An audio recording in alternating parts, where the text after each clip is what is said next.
But first, shocking video tonight, now leading Gwinnett County Police to fire a second officer in a traffic stop. In the latest video, you can see the officer punch the driver whose hands are raised. A second video surfaced yesterday showing another officer stomping on the driver's head. Now both officers are out of a job and potentially facing criminal charges. 11 Alive's Ron Jones is following the investigation tonight. Ron? Yeah, and this video is shocking. They both happened in broad daylight as motorists were passing by. Now, the chief says what was caught on cell phone video is not only disturbing, but very embarrassing.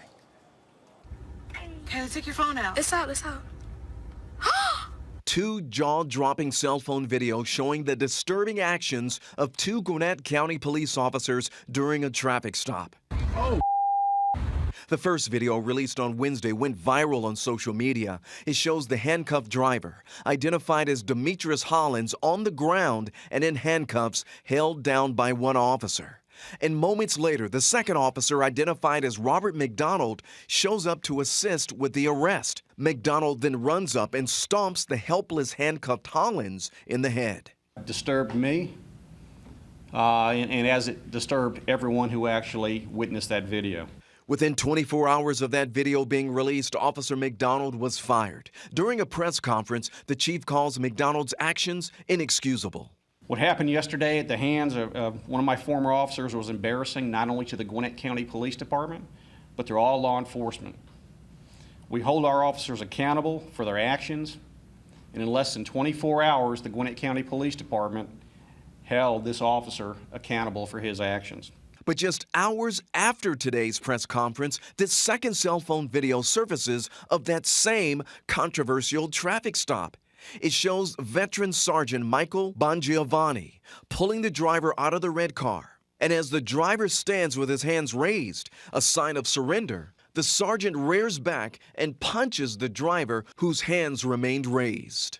I'm very upset, I'm mad, I'm sick that this second video showed up.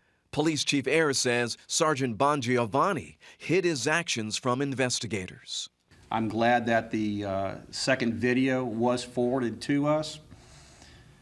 We've been able to move swiftly to terminate this supervisor who not only stepped outside of his training in state law, but he failed to tell us what happened in the incident report and the use of force reports.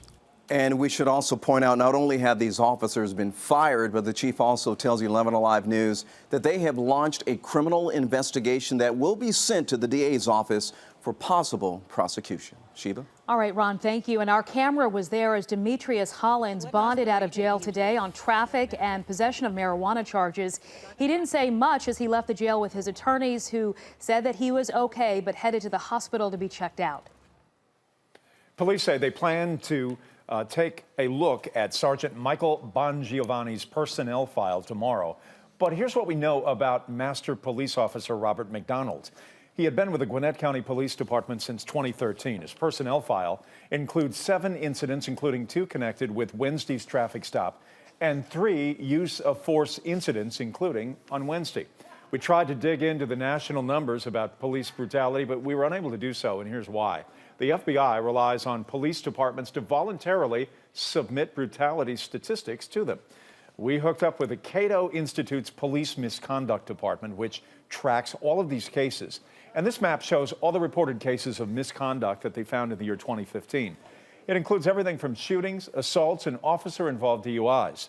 The Cato Institute said that they found at least 1,000 police officer shootings in America in just 2 years. The FBI now is working on a system to try and better track the use of force cases.